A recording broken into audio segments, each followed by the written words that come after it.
喺距離仙台市大概個半鐘頭車程，有一個地方叫做藏王狐狸村。喺呢度可以零距離咁樣同好多隻狐狸一齊同時喺同一個空間，可以好近咁樣同佢哋見下面。會有 drama，佢醒咗，再瞓翻。繼續我哋嘅日本東北之旅。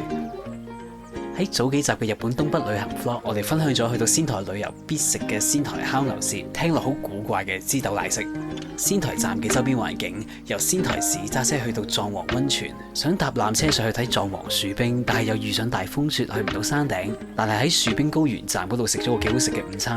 晚餐食咗一款我覺得真係非常好食嘅和牛，叫做米澤牛。第二朝起身嘅天氣係大晴天，其實嗰日如果我過去搭纜車呢，9成機會係可以睇到好靚嘅藏王樹冰。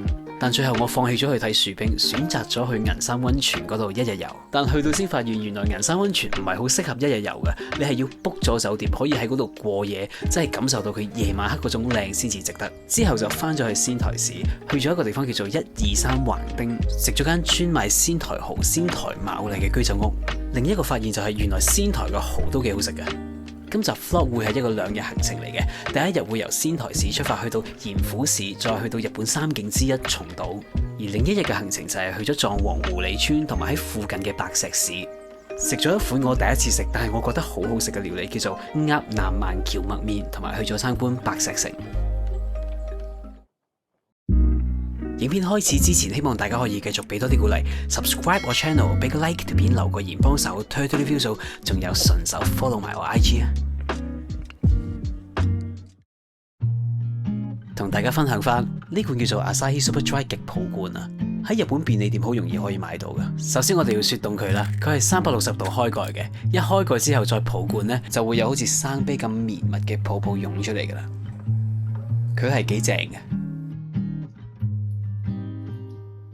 嘿，早晨啊各位！我哋今日第一站咧會暫時離開仙台市少少，去北少少一個地方叫做鹽造市或者叫做鹽府市。呢度有一個特點嘅就係佢嘅居民同壽司店嘅數量咧係全日本最高嘅，即係簡單嚟講，佢可以話係擁有最多壽司店嘅地方。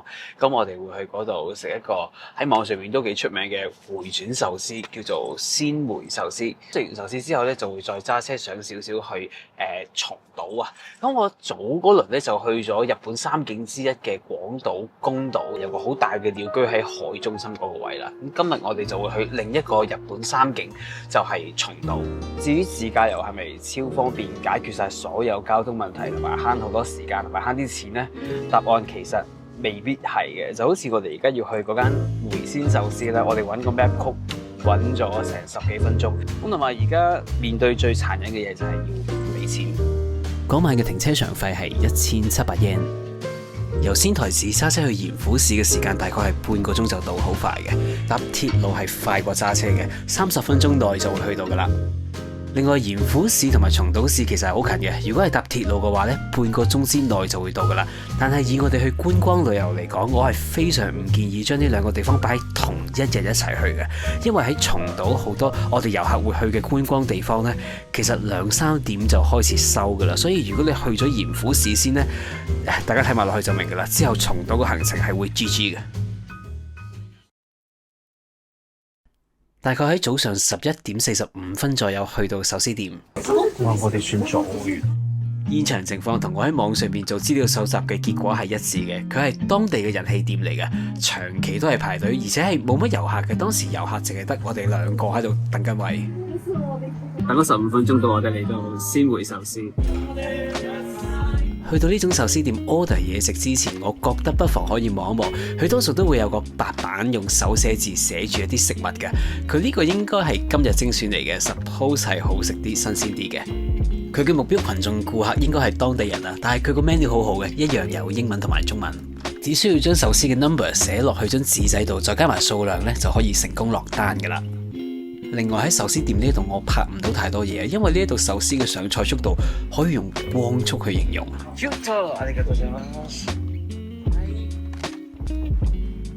第一碟上嘅壽司呢，應該有90% 嘅機會都係呢一碟吞拿魚蓉軍艦壽司，可能係同鹽府港呢度出名吞拿魚有關係啊。店家好好嘅，每一位食客嚟呢度食嘢呢，佢哋都會送1件吞拿魚蓉軍艦壽司嘅。蓋膽都幾好食，唔係好重薄好腥味，幾乎係冇。整體嚟講，啲壽司係 OK 嘅，好食，但係就唔係嗰種 omakase 師傅精雕細琢、好精緻嗰種好食。呢一度係大眾平民 feel， 片魚生刺身好大，飯亦都係比較偏大新鮮。呢嚿係黐線，咁大嚿。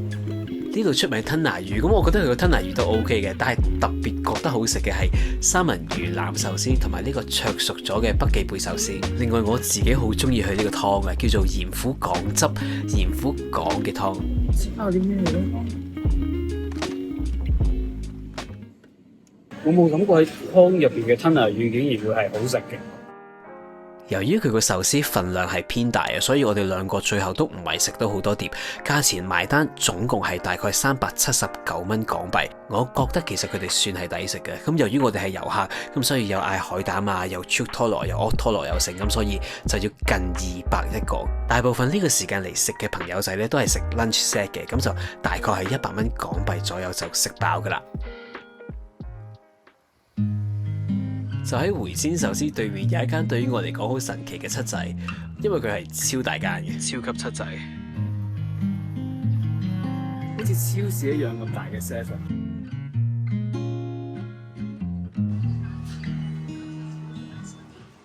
哇！出邊17度喎，而家。好啦，可以出發。好，下一站去松島。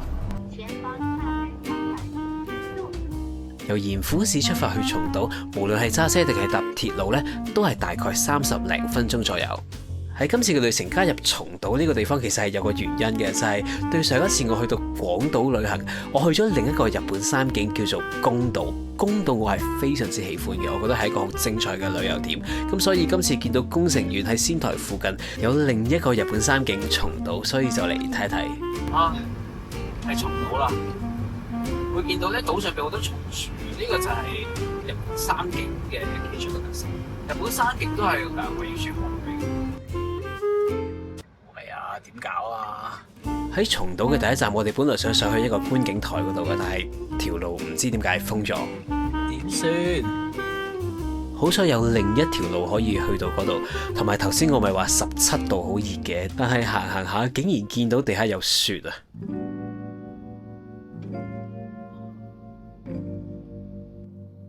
喺松島嘅第一站，我哋嚟到西行類之松公園。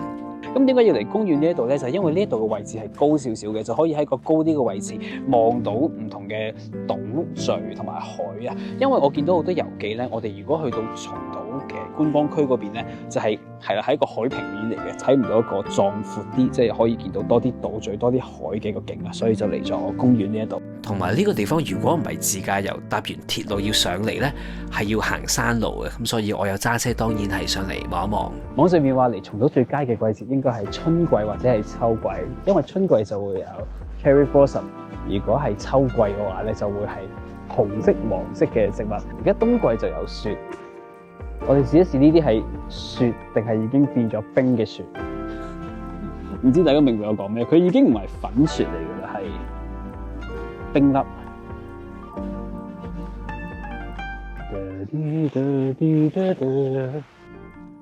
有間咖啡喺度，好可惜佢今日冇開。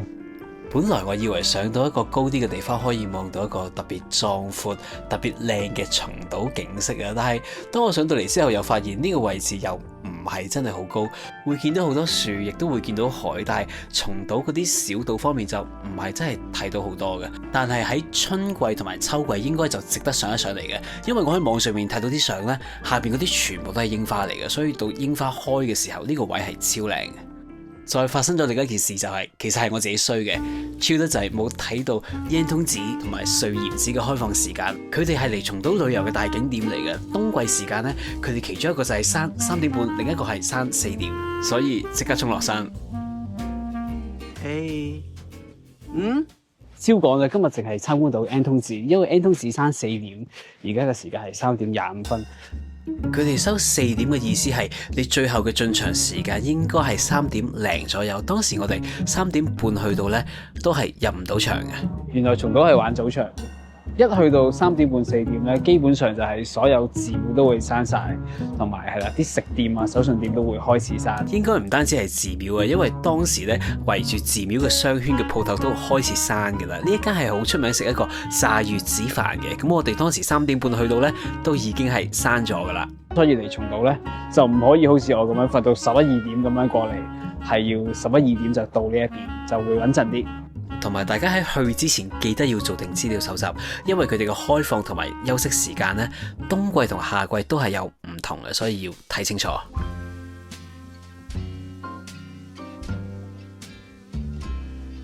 嗰日我成功參觀到嘅就係穗鹽寺出邊有一條好靚嘅穗鹽寺參道。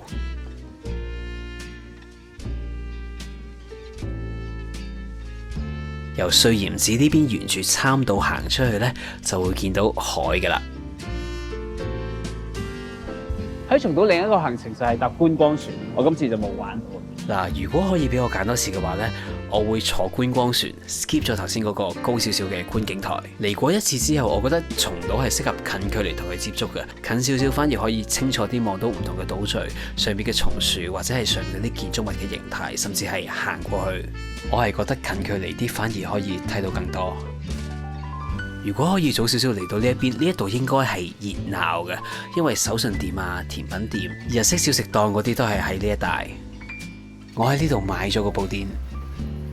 好啦，又到食土產嘅時候，因為佢係冇英文 menu 嘅，咁所以盲盒睇個樣係似嗰啲豆蓉，應該都係呢度嘅特色食物。佢應該就係上2集 vlog 咧，我喺仙台站嗰度飲過，係呢度嘅特色食物，枝豆奶昔嗰啲 friend。應該係毛豆蓉啦，就咁聽到毛豆蓉嘅甜品，好似好嘔心咁，但係好清新嘅喎，有少少似我哋去台灣飲綠豆啲手搖飲品有綠豆嗰隻咧，類似嗰隻味。我都幾 OK 用枝豆整出嚟嘅甜品嘅，如果接受到嘅話係要試一試。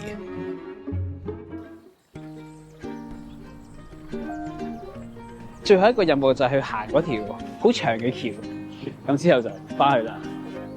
其實由頭先 Yan 通寺嗰邊用步行嘅方式係好容易就可以行到嚟呢一邊嘅，但係因為我揸住架車啊嘛，咁我冇理由賴低架車喺嗰邊嘅，咁所以就係啦，揸翻佢過嚟。今日喺松島最後一個景點，我哋會去福浦橋同埋福浦道。唔知道松島呢個名同松樹本身有冇關係嘅？因為呢度係真係有好多松樹嘅。而松島呢度嘅獨特景觀咧，就係好似前邊呢度啊，就係有好多好細嘅島嶼，上面有好多松樹。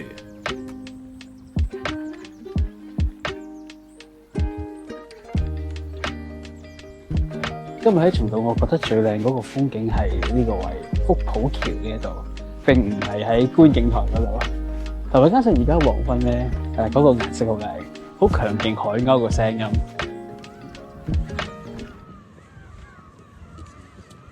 整體嚟講，嚟松島呢一度嗰個 vibe 係平靜，就冇話有啲會哇咁樣嘅啲事情發生嘅，所以係平靜。根據 Google Maps 咧，淨係得一條路仔嘅啫。咁我哋沿住路仔上到嚟，有間閂咗個 cafe， 有個少少嘅觀景台。嗰啲松樹上邊咧係充滿松果嘅，好細粒嘅。之前喺塔斯曼尼亞見到嗰啲係咁大嘅。日本嗰啲係啦，呢度係咁細嘅。福浦道呢度雖然係細細嘅，但係仲有其他嘢可以睇一睇嘅。但係由於當時已經係黃昏啦，島上邊係冇街燈嘅應該，所以好啦，翻去仙台市。我今晚想食拉麵。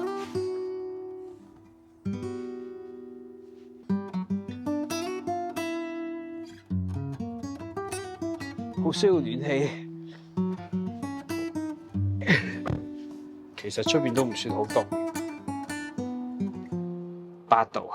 下一站會翻酒店，泊翻低架車先，跟住再出去 JR 附近行下商場，睇下咩拉麵食就算啦。唔知幾錢啦，400yen。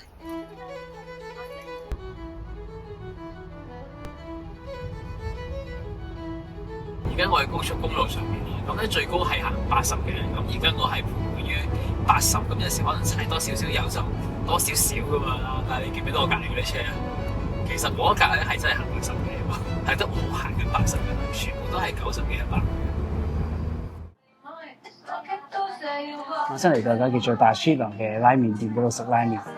我哋喺網上邊做資料搜集咧，揾仙台市嘅拉麵店，好多時候都會彈到呢間達舒羅出嚟嘅。達舒羅嘅中文名應該就係日式高湯郎，佢哋嘅特色就係好用心去做湯底，大概有4至5款。我哋嗌咗一碗雞醬油梳打，另一碗就係貝類鹽味湯底嘅梳打。唔同嘅湯底會配唔同嘅麵嘅，大家睇下呢個貝類鹽味湯底呢，係會配一個好似闊條麵、闊身啲嘅麵，而我嗰個雞醬油呢，就係配翻一個幼身啲，似我哋平時食開拉麵嗰個 size 嘅麵。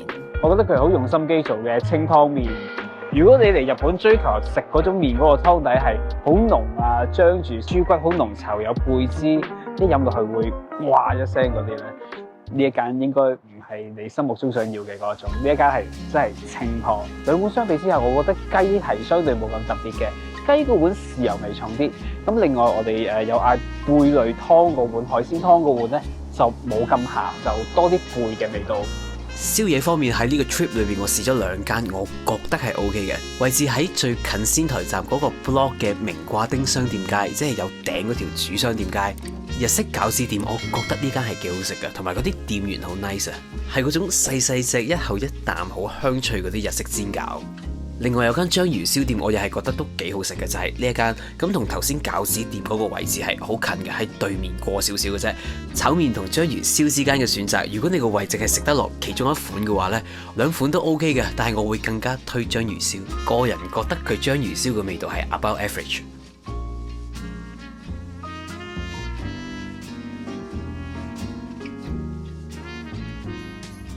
係各位，今日我哋去狐狸村。咁今朝喺仙台市嗰度出發，如果係自己揸車嘅話咧，大概1個鐘就會嚟到。咁如果係搭公共交通工具嘅話咧，我睇 Google Maps 咧就係要大概1個半鐘頭左右。呢一個位原來係山區嚟嘅，我初初以為係一啲叢林係即係平地嘅村嚟嘅，但係原來唔係，係要上山嘅。咁所以都要經過一段可少少崎嶇嘅山路先至會嚟到。咁今日嘅天氣好明顯係回暖咗嘅，咁喺下邊咧喺平地咧就係冇雪嘅，咁但係一開始上山嘅時候咧，我哋又見翻雪啦。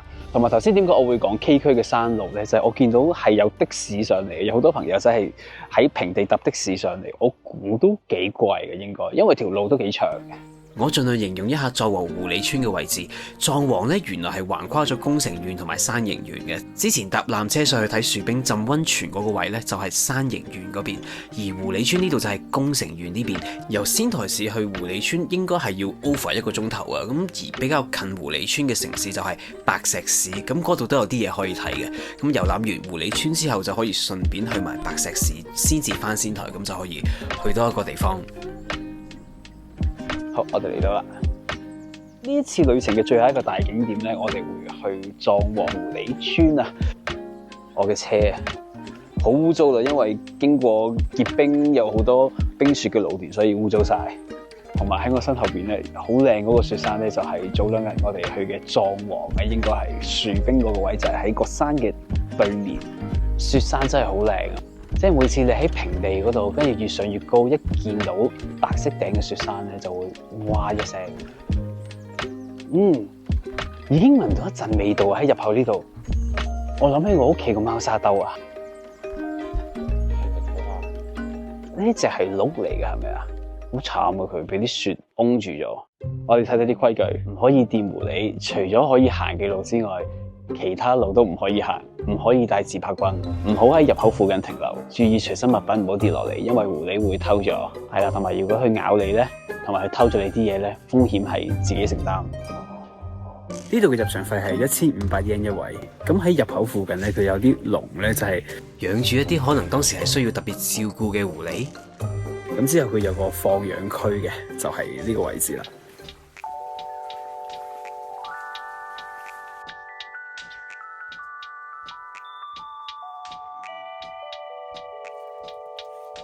佢哋好似已經係100% 習慣晒有人喺呢一度出沒，係有啲搞笑嘅。入邊個狐狸呢，係比你想象中係要更加 chill。只要你唔好專登去搞佢哋，去撩佢哋呢，人類你嘅存在基本上係一個透明，喺佢哋眼中，你同一個石頭應該係冇分別嘅。雖然啲狐狸望落咁 chill 啊，但係你會發現頭先喺門口或者喺放養區呢一度咧，都係有勁多超多指示牌，叫我哋唔好咁近下，唔好掂佢哋，唔好平視佢哋。我真係唔明點解啲人要咁樣做。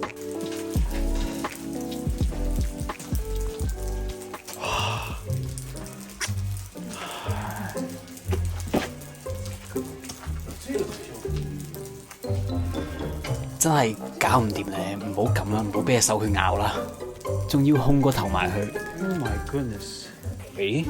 同埋佢哋行過你身邊嘅時候咧，係會行得好近嘅。係。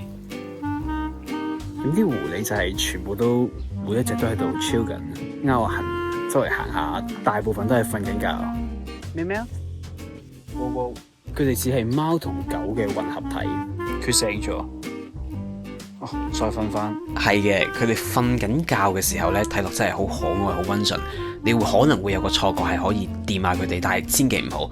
佢哋嘅底子都係好野性，係野生動物嚟嘅。同埋喺佢哋狐狸圈嘅社交入邊，你會覺得都幾煩嘅。佢哋成日都會喺背後撲下你啊，咬下你，追下你，打下你，煩交嚟。會有 drama 有 drama。咁呢度係有個氣味嘅，嗰個氣味就係尿嘅寵物嘅尿味，類似你好耐冇清貓砂兜入邊空氣嘅味道，聞到嘅，但係就唔算係非常強烈。網上面話呢度好似係有6種狐狸，鏡頭前面有3種唔同嘅狐狸。喺放養區呢度有個神社同埋有鳥居嘅。日本有1/3嘅神社都係供奉緊稻荷神，而稻荷神嘅使者就係狐狸。喺藏王狐狸村呢度，除咗可以咁樣近距離喺放養區呢度望下啲狐狸之外，佢每日好似有1-2個時段咧係可以排隊登記，咁跟住有一個 meet and greet 抱隻狐狸影張相嘅環節嘅。咁我哋就冇做到呢件事。再見啦，藏王！我覺得我係會再嚟過藏王浸溫泉，我好中意藏王。我發現我揸車個樣咧係，所以如果你睇嗰個 channel 咧，嗰個人揸嘅車係仲係靚仔係靚女嘅話咧，咁佢真係靚。好樣衰，我睇自己揸車嚟嘅，木嘴。我估右邊嗰架巴士就係由白石站嗰度開出，載乘客去到狐狸村嗰架接駁巴士。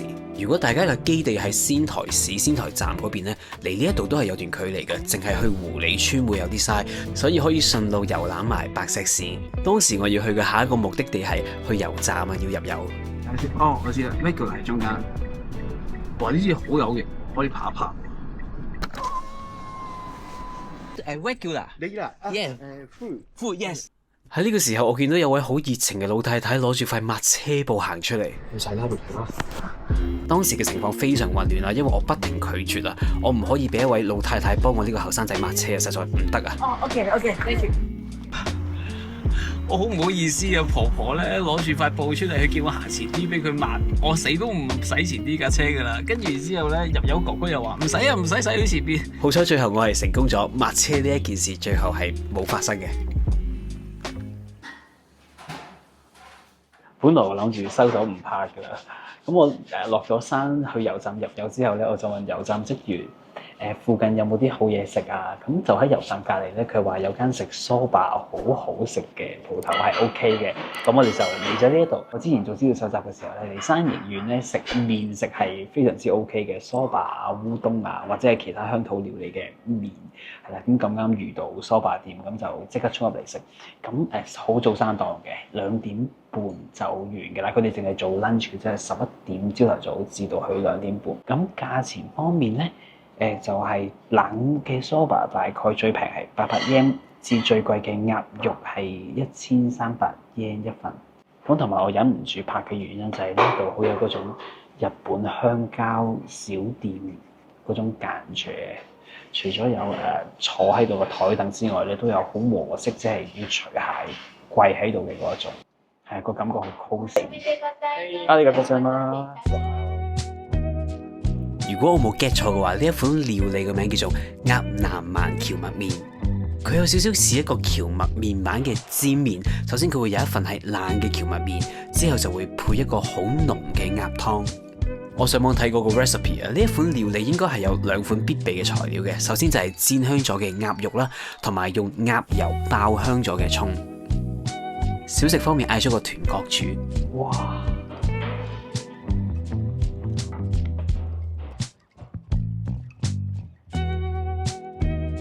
好熱啊個碗，嚟試下個鴨肉湯先。哇，好濃味，所以呢個係一個鮮梳打嚟㗎。哇，好豐富嘅油脂，係鴨油嘅味道，偏鹹，好香嘅，好味啊！好鴨，好鴨，好鴨。試下個鴨肉，我諗係好野性嘅感覺。係好肌肉㗎，佢唔係好腍嗰啲嚟嘅，要咬嘅，有少少野味嘅感覺。我未食過野味，不過我覺得係呢個 feel。原來係一個意式嚟嘅。咁首先就係將呢個梳打飲呢個比較濃嘅汁咧食咗先，咁然之後最尾咧就會有一個清湯加落去，就係好似飲湯咁樣。試下，呢個係一個白色嘅湯。呢個係就咁烚梳打嗰個水嚟嘅，係啦，我諗係可能覺得鹹得滯可以加落去。我覺得佢個梳打非常非常好食，同埋因為佢係凍嘅，就冷熱冰火嘅感覺。梳打咧，佢應該係冇 gluten 嘅，所以一般嚟講應該係唔會咁彈牙嘅。但係佢呢個係有少少彈牙嘅梳打嚟嘅。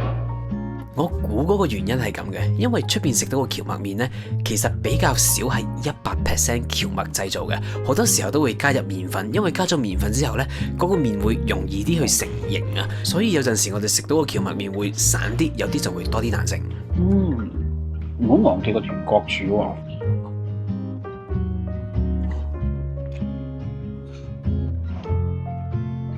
同喺各大嘅居酒屋食到嘅完全唔同 feel， 好食。好濃味，係屋企 feel， 好好食。肥嗰個位好肥，瘦嗰個位好瘦。我意思即係唔係全嚿都係入口式肉嘅，係鄉郊地方先有個獨特嘅感覺。同埋呢個竹石碟都係好靚，佢唔係就咁一個咁樣嘅竹石，佢係一個咁樣嘅竹石。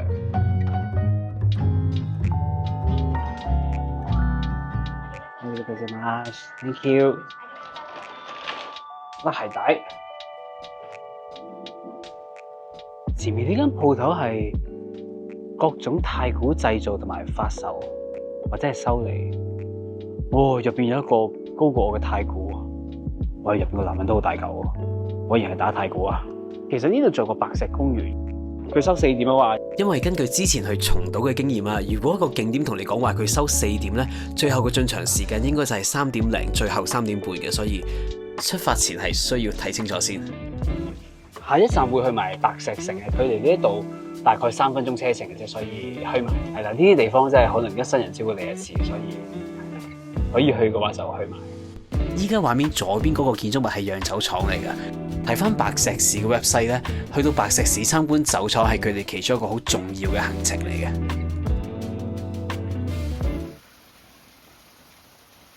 應該係 Barbara Shop 嚟嘅，快色優美。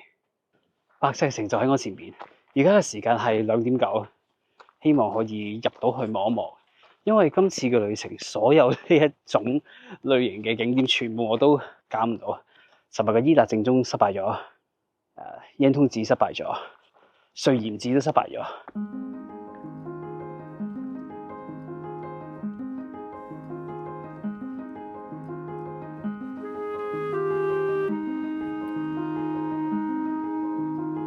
如果係搭列車嘅話咧，呢一度距離白石站1000米左右，步行13分鐘。好靚嗰張飛。最原本嘅白石城係因為各種原因咧，已經係啦需要復修，咁所以而家我哋去到嘅呢個白石城咧，其實係經過重建嘅，入邊係類似一個展覽嘅空間，幾乎係爬上去嘅個樓梯。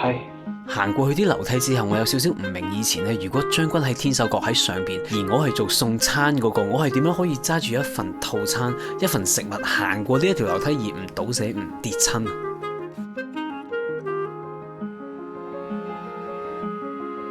喺今次6日5夜嘅日本東北之旅，最後一個觀光地點就係白石市白石城呢一度。想同大家分享下，其實尋日由銀山溫泉翻去我哋住嘅 Dormy Inn 酒店咧，喺揸車嘅途中我係遇到非常之多挫折嘅。